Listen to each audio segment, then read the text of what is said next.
Assalamualaikum warahmatullahi wabarakatuh. Bertemu lagi dengan saya tentunya di E-Plus Channel, teman-teman. Di sini saya mempunyai beberapa kapsul ya. Ini adalah power meter bud ya. Mungkin sebagian dari Anda baru pertama kali, dan mungkin sebagian dari Anda juga sudah memilikinya dan sering melihatnya. Nah, bud ini di kalangan dunia RF cukup recommended karena saya sendiri juga memakainya, teman-teman. Sistem bud ini beda dengan sistem-sistem yang digunakan oleh SWR yang lainnya, teman-teman. Jadi ini bud ini bagiannya terdiri dari satu casing ya, ini casing.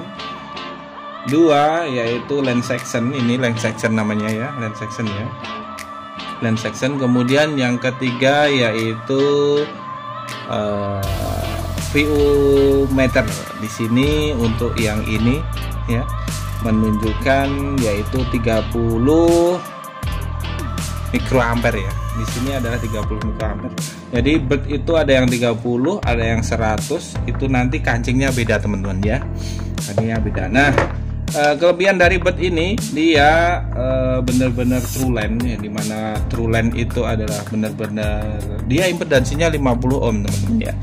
Beda dengan SWR yang lain ya. SWR yang lain itu katakanlah dia masuk ke sebuah rangkaian atau sebuah coupler, dimana coupler tersebut tidak bisa menjamin coupler tersebut 50 ohm nih, teman-teman. Beda dengan yang namanya bud ya. Nah, kenapa ini bisa 50 ohm ya? Jadi bud ini sistemnya coba saya bukakan sebentar ya, teman-teman ya.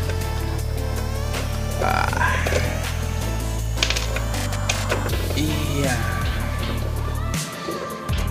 Kebetulan lens section saya yang besar dulu sudah terjual karena lagi butuh duit dulu ya. Nah, saya jual murah ya. Jadi ini tidak ada contoh untuk lens section besar ya. Ini pakainya lens section kecil ya. Nah, teman-teman, karena lens section ini benar-benar 50 ohm nih, teman-teman. Jadi seolah-olah ini adalah koaksial. Dia menghitung, kalau Anda sudah biasa berkecimpung di dunia power divider. Power divider itu misalkan kalian mencabang-cabang antena, misalkan satu pemancar nih antenanya 8, satu pemancar nih antenanya 2 by. Nah, itu kan biasanya butuh power divider. Ketika kalian butuh power divider, kalian pasti mempelajari tentang koaksial ya. Jadi suatu koaksial itu mempunyai impedansi 50 ohm atau 25 ohm. Itu tergantung pada apa? Tergantung pada diameter ini ya, outer di bagian dalam, diameter ya, diameter ini ya, diameter outer di bagian dalam dan diameter inner bagian luar nih, teman-teman ya. Jadi ini dikatakan 50 ohm, itu ada rumusnya. Anda bisa cek di Google atau di mana browsing untuk mengetahui bagaimana sih mengukur koaksial itu berapa ohm itu. Ada rumusnya. Jadi misalkan seperti saya ini begitu melihat tahu ini, oh ini 50 ohm, oh ini koaksial 25 ohm, oh ini 75 ohm, oh ini 12,5 ohm. Itu kelihatan karena memang biasa pegang ya. Jadi kalau Anda nanti sudah biasa pegang, biasanya bisa mengetahui secara melihat saja. Jadi pada dasarnya ini adalah 50 ohm ya, teman-teman ya. 50 ohm. Jadi ketika innernya outernya sama, innernya ini lebih besar, itu impedansinya nanti semakin kecil, teman-teman. Bisa menjadi 25 atau 12, nanti tergantung rumusnya ya, teman-teman. Jadi ketika outernya sama, innernya makin kecil ya, itu impedansinya makin naik. Jadi kalau kalian melihat misalkan RG11 yang besarnya seperti RG8, itu besarnya outer sama tapi innernya lebih kecil, teman-teman. Itu bukan berarti innernya jelek, tapi dia impedansinya memang lebih tinggi gitu ya. Misalkan kalian bandingkan koaksial 5D dan koaksial RG6, sama-sama outernya sama, tapi innernya beda teman-teman. Itu berpengaruh di impedansi teman-teman ya. Jadi ini bener-bener dia impedansinya 50 ohm dari sini ke sini. Jadi seolah-olah itu pesawat Anda tidak lewat SWR teman-teman ya. Kemudian di sini ya, nah ini ya, ini juga dihitung impedansinya teman-teman ya. Kemudian ditutup dengan ini sehingga koaksial ya, ini kan terlapis dengan grounding ya. Jadi koplernya itu udah di sini, koplernya itu ada di sini. Dia seolah-olah kabel besar, kemudian dibolong dikit, kemudian dimasukin kopler, kemudian ditutup teman-teman. Ya, coba kalian cari SWR yang semacam itu, mungkin kalian bisa menemui di SWR semacam ini teman-teman. Iya. Nah, SWR yang semacam itu kalian bisa nemui di Oscar Block teman-teman ya. Itu dalamnya hampir mirip, tapi dia tidak menjamin 50 ohm teman-teman. Yang benar-benar 50 ohm adalah ini ya. Beda dengan SWR Daiwa ya, yang dimana dia sinyalnya bahkan dimasukkan ke rangkaian sehingga mempengaruhi dari apakah dia bisa 50 ohm atau tidak ya. Seperti itu ya teman-teman. Ini saya tidak bermaksud untuk menjelekkan suatu produk, tapi kita compare ya, kita sedang membahas BET. Jadi apa sih keunggulannya BET ya, mungkin itu tadi ya. Kemudian sudah dibahas yaitu casing, lens section, kemudian VU meter, dimana kadang beberapa orang yang mempunyai booster besar ini biasanya lens sectionnya dilepas teman-teman. Jadi lens sectionnya dilepas, ditempelin di booster ya, di ujung booster. Kemudian dari ujung booster ini kabelnya aja nih, ini ada kabel ya, kelihatan nggak sih ya, kabel ini masuk ke sini ya, kemudian ini dipajang. Jadi lens sectionnya di booster, ininya dipajang untuk lihat bat, seperti itu ya teman-teman. Nah, oke, ini ada BET meter. BET meter ini tidak bisa difungsikan kecuali dia ada kapsulnya nih teman. Nah, yang menarik seperti ini teman. Kapsulnya ini sendiri mungkin satu kapsul bisa untuk membeli satu SWR ya teman-teman ya. Nah, menariknya lagi biasanya yang sering dipunyai ini adalah BET yang model 43 teman. Saya dulu punya BET yang model lain yang ada kalibrasinya teman-teman, bukan kalibrasi ya. Namanya apa ya, selektor batas ukur ya, selektor batas ukur. Jadi ketika dia kasih kapsul 1000, dia bisa 1000 watt, bisa 500 watt, bisa 250 dan bisa 100 ya. Nah, tergantung selektornya nih teman-teman. Tapi kalau BET yang 43 ini satu kapsul ini ya, misalkan satu kapsul di 1000 ya teman-teman ya, 1000 ya, 1000B ya, berarti biasanya di 50 sampai 125 ini biasanya dipakai untuk broadcast. 1000B ini kalau untuk ngukur 10 watt nggak bisa teman-teman, kalian harus beli lagi kapsul yang lebih kecil lagi teman-teman ya. Saya punya apa lagi ya, nah, ini 5B ya. Jadi sebenarnya setiap kapsul tuh ada tulisannya teman-teman. Kadang ada orang yang otak-atik ya, tapi nanti coba saya terangkan ya. Jadi setiap kapsul ini di dalamnya ini ada tulisannya teman-teman ya. Ini seperti ini ya. Ini berapa ini? 100B ya, 100B. Nanti kalau dia dikasih tutupnya yang lain, dia kalau dicopot dia aslinya memang 100B. Kadang kan orang seperti ini ya teman-teman ya. Dulu saya pertama kali dapat betul ini ya teman-teman ya. Ini tulisannya kan 500 nih teman-teman. Kelihatan nggak sih? Rapor besar ya teman-teman ya. Ini kan tulisannya 500 teman-teman ya, 500 ya, 500. Dulu tahu saya 500 watt ini, tapi ternyata di sini tulisannya 5C teman-teman ya. 5C berarti ini sebenarnya 5 watt. 5 watt frekuensi 100 sampai 250. Yang 5 ini batas ukurnya, yang C ini adalah frekuensi kerjanya nih teman-teman. Yang kalau B itu di 50 sampai 125 ya. Kalau C itu di 100 sampai 250. Saya punya yang lain lagi nih. Ini yang P nih ya, yang P itu dari 0,45 sampai 2,5. Kemudian ada lagi teman-teman. Mana ya? Nah, ini yang D ya, ini yang D. Yang D ini dari 200 sampai 500. Jadi kelemahannya BUT 43 ini teman-teman, kalian harus koleksi kapsul banyak-banyak nih teman-teman. Misalkan satu kapsul kalian import sendiri dari USA ya, yang seperti ini kan kurang lebih ya hampir 2 jutaan teman-teman ya. Yang baru ya 2 jutaan. Nah, belum ngukur 1000 watt nih teman-teman. Mau ngukur 10 watt beli kapsul lagi. Ya 2 juta lagi ya buat beli kapsul. Tapi memang akurasinya memang luar biasa ya.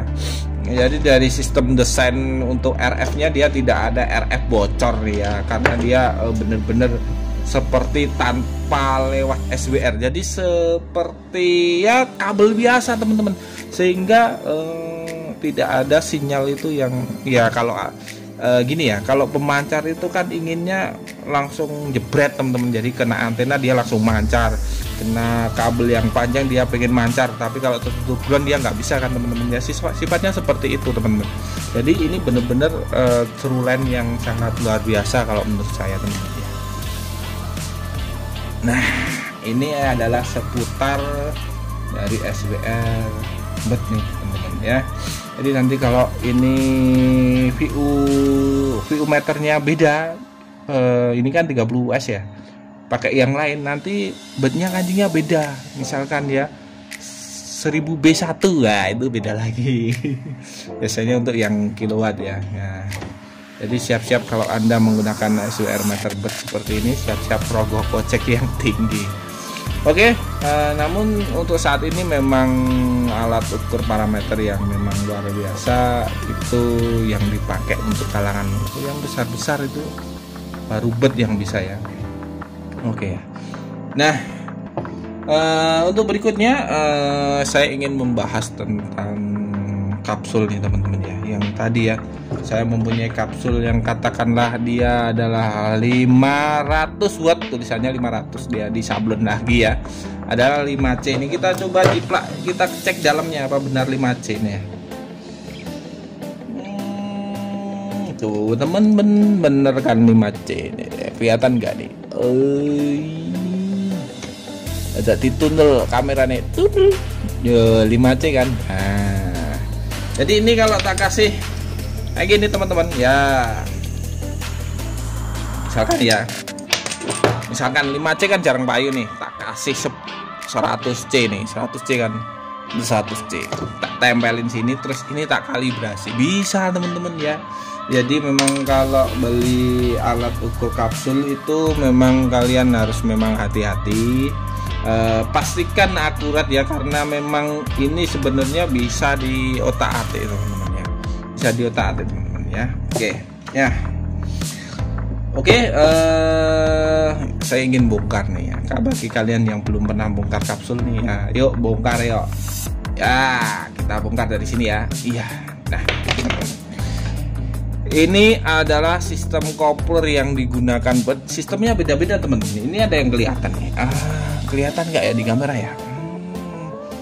Butuh kacamata terawang ini biar kelihatan. Ya kelihatan teman-teman, beda. Nah, setiap jenisnya itu beda-beda teman-teman. Ini misalnya 100C ya, sistemnya seperti ini, beda dengan yang model 5C ya teman-teman ya, beda lagi, nanti yang 5C beda lagi. Nah, jadi saran saya untuk kalian yang membeli atau mau membeli atau memakai, yang perlu kalian cermati adalah keoriginalan dari kapsul itu sendiri. Kalau ini kan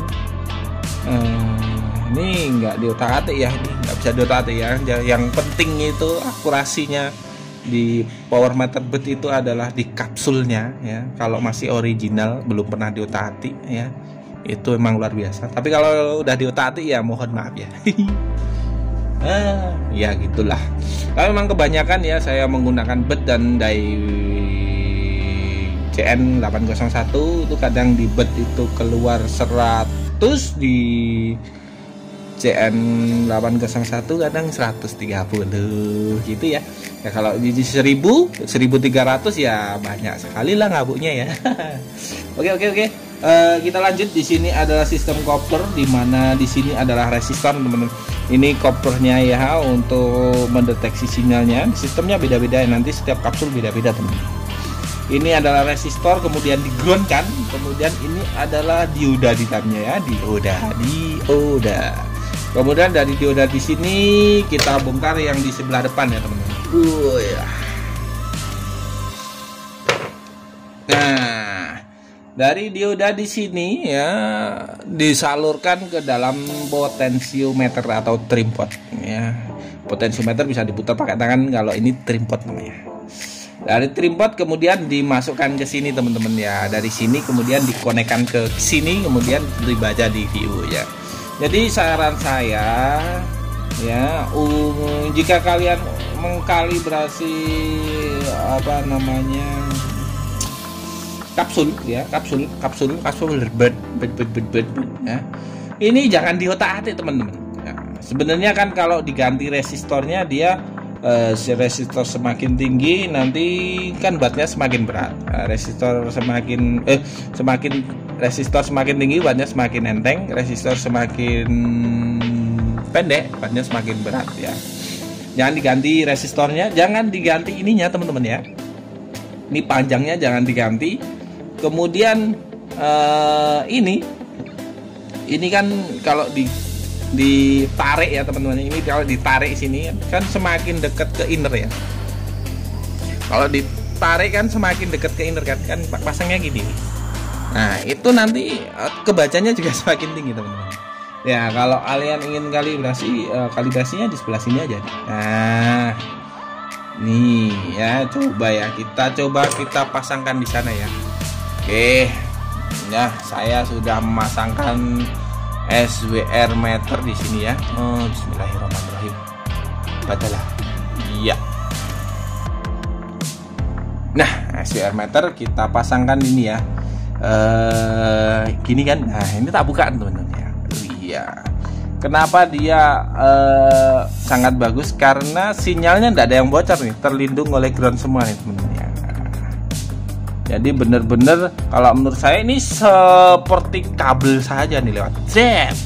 Beda sama SBR yang di bawah, dia sinyalnya dimasukkan ke rangkaian ya. Dan rangkaian tersebut tidak bisa menjamin bahwa sinyal tersebut masih 50 ohm ya. Transmisi tersebut 50 ohm ya. Oke, kita coba. Ini adalah kapsul miliknya BET 10C 100C ya, 100C dengan kapasitas 100 watt, frekuensi kerja 100 sampai 250 yang biasanya digunakan untuk 2 meter band. Di sini kita akan mencoba untuk menyetingnya. Oke, saya tadi sudah memasangkan kapsul original miliknya BET yaitu 250C dan pesawat saya terbaca kurang lebih 75. Di sini kita akan menyetel kapsul supaya sesuai, oke ya. Jadi bagi Anda yang kiranya mungkin tidak tahu dan bahkan baru pertama kali bahwa BET itu bisa disetting, nah ini bisa disetting ya. Oke, kita cek ya. Karena ini kapsul 100 berarti ini menunjukkan angka 50 watt. Kita setting, kita sesuaikan di angka 75. Oke, 75 sudah sesuai belum? Sekiranya kurang dikit. Iya. Oke, ini adalah kapsul bawaan BET dulu saya yang lama, yang saya kira ini adalah miliknya BET original ya. Saya kurang memahami dari BET sendiri mengeluarkan kapsulnya, serinya sudah sampai berapa kali. Namun ini bukan yang miliknya CDI ya. Yang ini yang CDI, ini tulisannya CDI, tapi ini yang bet. Oke. Sudah 75. Oh, kelebihan. Sorry. Ya, dipaskan dong, Bang, biar akurat. Aduh. Iya, udah 75 ya. Oke, sip. Terima kasih.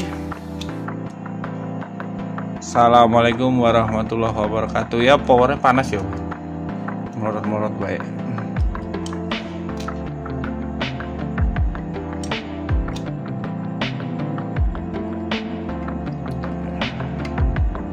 Sudah pas ya. Ya, karena powernya panas melorot nih. Melorot kayak kata melorot. Kepanasan dia melorot nih. Nah. Maklum 7950 digenjot 75 watt ya. Oke, bye. Thank you.